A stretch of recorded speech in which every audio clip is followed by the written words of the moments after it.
Halo semuanya, selamat datang di channel Sound Dignity bersama dengan saya Sebastian yang seperti biasa akan sharing info dan racun mengenai dunia personal audio, baik itu audio portable ataupun desktop audio. Jadi kalau kalian tertarik, gak perlu ragu lagi untuk subscribe dan nyalakan tombol notifikasi. Serta jangan lupa juga follow Instagram kita di Sound Dignity agar kalian tidak ketinggalan update-update terbaru mengenai dunia audio portable dan desktop audio. Di video kali ini kita akan membahas kembali in-ear monitor dari 64 Audio. Bagaimana suaranya? Bumper dulu.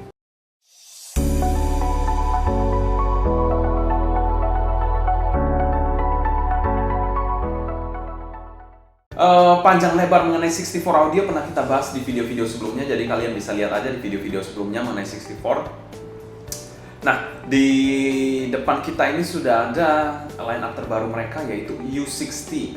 U60 di sini merupakan made in USA, universal fit, multi BA, dan yang pasti prestige.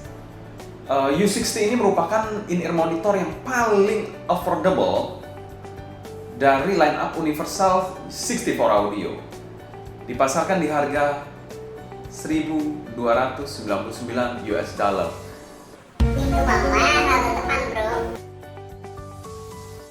Selanjutnya akan kita bahas kelengkapan dari U60 ini.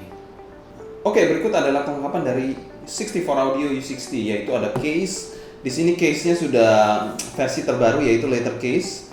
Gak kayak dulu case plastik yang menurut saya somehow useless, gak guna. Di sini juga ada beberapa pasang air tips. Di sini ada foam tips 3 pasang, lalu silikon tips 3 pasang, dan 3 pasang lagi silikon tips yang transparan. Selain itu juga diberikan modul. Kita bisa dilihat di sini ada modul. Modul ini digunakan untuk melakukan tuningan suara. Kalau di generasi sebelumnya 64 Audio itu mereka hanya memberikan 2 modul, yaitu M15 dan M20. Tapi di generasi-generasi yang terbaru di sini sudah ada 3 jenis modul, yaitu M15, M20, dan yang terbaru itu MX. Dimana M20 itu suaranya, kalau saya tidak salah ya, M20 itu suaranya paling tebal. Lalu M15 itu lebih clean, lebih clear, juga tapi sedikit tipis, dan MX itu sound stage-nya paling luas. Itu yang saya tahu ya, mungkin. Kalau kalian mungkin ada tambahan, kalian bisa tambahkan di kolom komentar di bawah.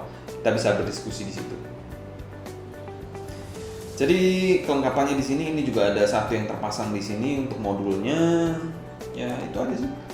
Selain itu juga ada in-ear monitornya, tentu saja, dan juga kabel 4 braid warna hitam, dan ini bukan kabel 64 Audio yang mengecewakan seperti yang generasi sebelumnya ya. Ini sudah kabel yang berbeda jauh. Ya, untuk disclaimer juga, ini merupakan unit pinjaman, jadi memang packaging besarnya itu saya nggak dikirimkan, tapi ya it's okay. Menurut saya ini sudah sangat-sangat cukup lah. Jadi untuk kelengkapannya sendiri sudah sangat upgrade, terutama yang paling upgrade itu adalah kabelnya. Kabelnya ini lebih proper kalau menurut saya, dan juga lebih tebal, dan juga ada satu tambahan modul, yaitu modul MX yang menurut saya juga salah satu improvement yang sangat baik.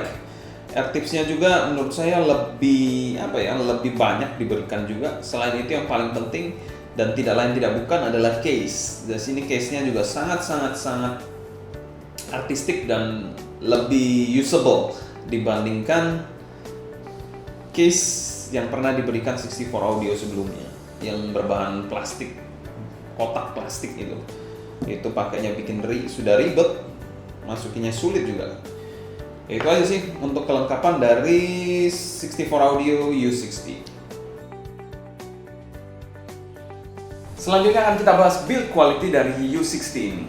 Build dari U60 ini masih memiliki genetik yang sama seperti kakak-kakaknya, seperti U12T dan U18T. Tapi seingat saya U12T itu untuk finishing bodinya ini atau housingnya ini glossy.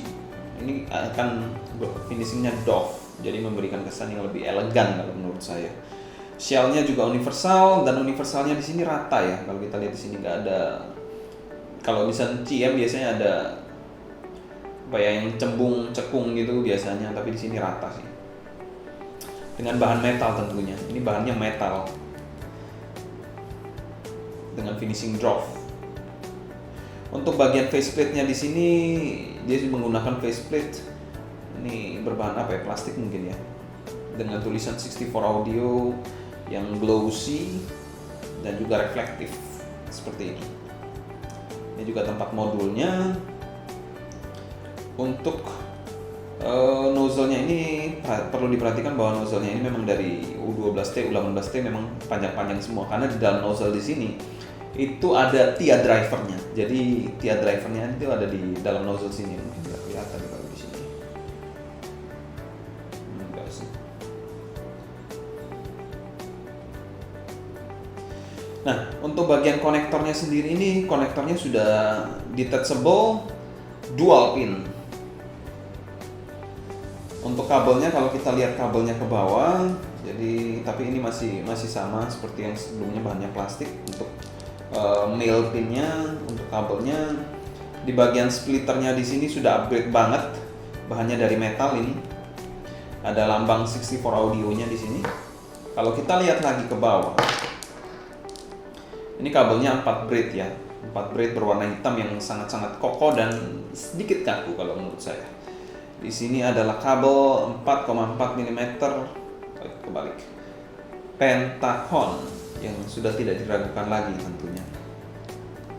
Jadi untuk build quality dari 64 U60 ini masih mempertahankan build quality yang setara dengan kakak-kakaknya, yaitu U12T dan U18T yang bisa dikategorikan sangat baik. Secara umum build quality-nya kami berikan skor B+. Untuk fitting penggunaan in-ear monitor satu ini, dia memiliki fitting yang bisa dikategorikan ini regular to deep fit. Housingnya ini memiliki genetika yang sama seperti U12T dan U18T yang merupakan kakak dari U60 ini. Untuk kekedapannya mungkin ya memang butuh penyesuaian air tips yang pas, karena ya sekali lagi dia bukan yang celep. Jadi bukan yang langsung dipakai celep gitu dan langsung 100% kedap, no. Dia fittingnya itu cukup universal dan apa ya, bisa dikategorikan nyaman sih, bisa dikategorikan sangat nyaman. Walaupun bukan yang langsung pakai celep gitu kayak Blessing 2 ataupun custom in-ear monitor, dia nggak seperti itu. Karena ini bisa dilihat di sini, ini rata untuk bagian bodinya di sini. Jadi bukan tipe yang celep, yang langsung masuk celep gitu kayak Blessing 2 langsung rasa ketat gitu, enggak. Kalau 64 audio ini mereka universal fitnya nggak seperti itu. Jadi ya saat dipakai juga cukup nyaman ya, tapi yang sekalian tadi saya sampaikan yaitu kekedapannya yang perlu kalian nyari air tips yang pas aja. Gitu aja. Untuk nozzle-nya sendiri ya memang bisa dikategorikan ini nozzle yang ya cukup panjang sih. Jadi ya kalian kalau misalnya mau ganti-ganti air tips ya pastinya harus perhatikan nozzle-nya ini, karena kalau misalnya air tips kalian terlalu pendek, biasanya pada saat dimasukkan ke nozzle akan jebles, jadi masuk ke dalam gitu. Jadi nggak estetik juga, nggak pas juga, nanti fitnya nggak enak. Untuk fitting secara umum dari U60 ini kami berikan skor B+. Selanjutnya akan kita bahas sound quality dari U60 ini. Secara umum tonalitas dari U60 ini netral ke arah warm. Bass dari U60 ini memiliki bass yang secara punch dan impact-nya itu pas banget. Speednya juga sangat-sangat cepat. Jadi kalau kalian dengerin lagu-lagu rock, ini bisa nggak mungkin keteteran dan bisa mengikuti double pedal secepat apapun itu. Selain itu juga bassnya ini rapi banget dan juga energik. Jadi kalau rock ini one of the best, I think. Untuk mid dari U60 ini lebih mengarah ke clean dan clear, kalau bisa dikatakan dengan bahasa yang mudah. Clean dan clear, bersih dan juga jernih, bersih dan jernih banget. Presentasi dari midnya juga ini cukup energik dan maju. Untuk male vokalnya ini dirender dengan sangat baik. Kalau kalian dengerin lagu Sam Smith atau The Eagles, suara vokalnya ini mantap banget lah intinya. Untuk lagu seperti Susan Wong ini, suara dari U60 ini detail banget. Untuk treble dari U60 ini, treble-nya extend dan juga string. Selain itu dia juga sangat airy, jadi terkesan sangat luas untuk U60 ini. Cymbal crash-nya juga sangat-sangat natural dipresentasikan di U60 ini. Secara umum, tonal dari U60 ini kami berikan skor A. Selanjutnya akan kita bahas teknikalitas dari U60 ini. Presentasi dari in-ear monitor satu ini bisa dikatakan in-ear monitor satu ini Satu kata mungkin bold. Maksudnya dia memiliki karakter yang kuat banget. Untuk timbernya dari U60 ini, baik itu vokal ataupun instrumen, semuanya dirender dengan sangat baik dan lifelike banget. Untuk soundstage-nya ini lebar dan depth-nya itu kerasa banget, walaupun height-nya ini mungkin agak sedikit pendek kalau saya bilang. Lalu kesan 3D-nya itu juga dapat banget. Untuk detailnya, sudah nggak usah dibicarakan, disapu habis semua mikro detailnya. Clarity-nya untuk kelas harga segini saya bilang sudah sangat-sangat baik.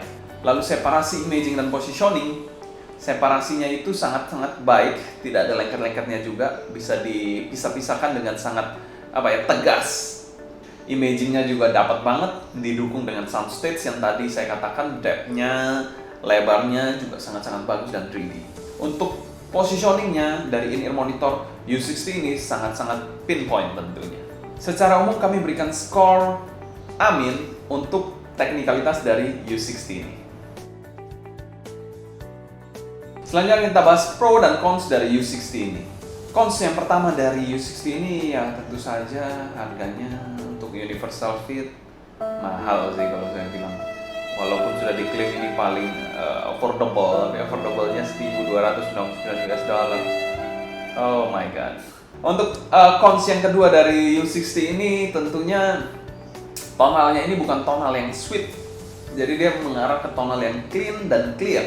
Jadi bukan tonal yang sweet, jadi kalau kalian suka in-ear monitor yang suaranya sweet, nah this is not for you I think. Ini bukan untuk kalian. Untuk pro dari U60 ini, yang pertama yaitu suaranya itu, yang tadi saya sampaikan, suaranya itu berkarakter dan bold. Maksudnya karakternya ini kuat banget. Lalu pro yang kedua dari in-ear monitor satu ini yaitu packagingnya ini sudah upgrade banget dari packaging dari generasi sebelumnya ya. Sempat kita bahas itu U12T di beberapa waktu lalu. Di U60 ini sudah improve banget untuk packagingnya. Baik itu dari kelengkapannya, baik itu dari kabelnya, sudah sangat-sangat upgrade kalau saya bilang.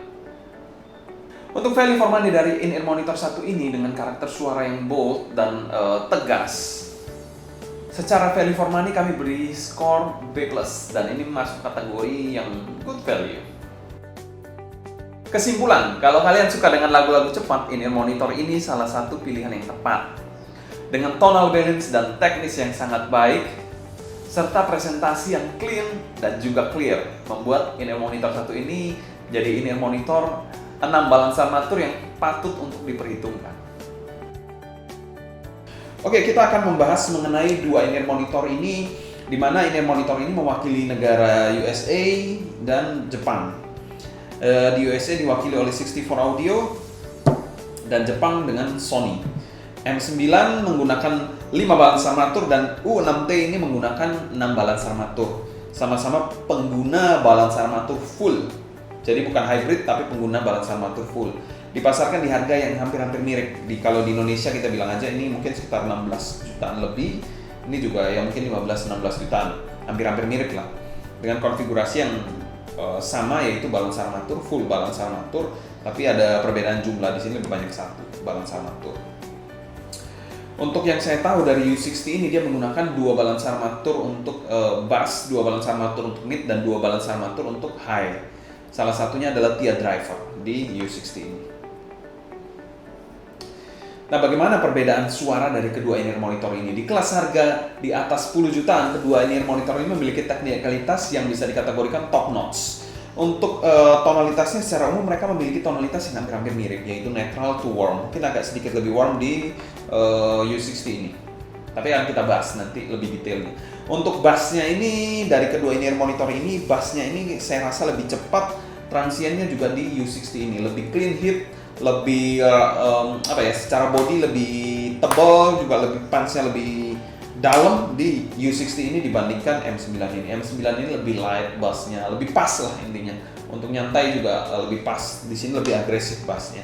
Untuk lagu-lagu rock pas, di sini mungkin ya oke sih sebenarnya, tapi ya menurut saya lebih pas di U60 ini kalau untuk lagu-lagu cepat. Itu untuk sektor bassnya. Dari sektor midnya ini yang menarik, di mana kedua in-ear monitor ini memiliki mid yang berbeda. Di U60 ini memiliki mid yang maju, sedangkan M9 ini memiliki mid yang agak laid back, jadi agak mundur. Namun presentasi dari mid-nya ini, kalau saya bilang saya masih prefer di M9 ini. Dia memiliki timbre atau apa ya, bisa dikategorikan suara yang lebih analog dibandingkan U60 ini. Jadi M9 ini memiliki suara yang lebih analog, suara yang lebih sweet dibandingkan M9 ini. Jadi kalau kalian dengerin vokal nyantai, untuk vokal-vokal cewek itu akan terasa sweet-sweetnya di M9 ini. Tapi kalau kalian suka dengar lagu yang rame, saya rasa U60 ini akan lebih menghandle lagu-lagu tersebut. Karena menurut saya di sini mid-nya itu lebih clean, lebih clear dibandingkan di sini. Di sini mid-nya itu lebih sweet. Jadi kita nggak bilang, oh ini mid-nya subdued, ini mid-nya mendem, nggak. Kedua ini monitor ini sudah top notch juga untuk mid-nya, tidak ada masalah, tapi itu masalah selera dan eksekusi mereka secara tonalitas. Jadi mid-nya ini sedikit berbeda, yang laid back, ini cukup maju. Di sini lebih sweet, di sini lebih clean. Itu untuk bagian dari mid-nya. Selanjutnya untuk bagian treble. Nah, bagian treble ini juga sedikit berbeda, di mana U60 ini memiliki treble yang bisa dikategorikan lebih extend. Lalu juga terasa sedikit lebih pedas dibandingkan M9 ini. Dan di sini treble-nya itu kalau kita lihat dari frekuensi response-nya itu agak ada picky di upper treble-nya. Itu memberikan kesan lebih airy dibandingkan M9 ini. Tapi untuk naturalitas kedua in-ear monitor ini good banget lah intinya. Cymbal crash, violin rata semuanya intinya. Maksudnya rata di sini dieksekusi, di render dengan sangat-sangat baik untuk kedua in-ear monitor ini. Jadi ya untuk kelas harga sudah ya di atas 10 jutaan, ini mewakili sekali dari karakteristik negara mereka. Di mana U60 ini memiliki bass yang besar, di mana M9 ini memiliki suara yang lebih laid back, suara yang lebih sweet. Ini memiliki suara yang lebih engaging, lebih gesit, lebih clean. Di sini lebih sweet, lebih laid back, lebih nyantai, ya enak lah untuk long listening. Di sini mungkin kalau kalian long listening mungkin agak sedikit capek lah kalau dengerin lama-lama pakai U60 ini. Jadi ya balik lagi, itu tergantung preferensi kalian yang mana. Kedua ini monitor ini sudah dikategorikan ya very good lah, nggak ada masalah.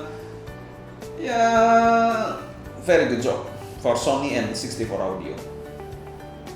Mungkin sekian dulu untuk sharing kami mengenai U60 ini. Sebelumnya juga kami mau terima kasih banget untuk salah satu sultan di Jambi yang telah meminjamkan in-ear monitor ini kepada saya untuk dapat direview dengan sejujur-jujurnya. Kalau kalian ada pertanyaan mengenai in-ear monitor satu ini, kalian bisa tulis pertanyaan kalian di kolom komentar di bawah. Mungkin sekian dulu untuk video kali ini. Saya Sebastian dari Sound Dignity pamit undur diri. Sampai jumpa di video berikutnya. Happy listening, stay healthy, dan jangan lupa pakai masker saat aktivitas di luar kan. Ciao.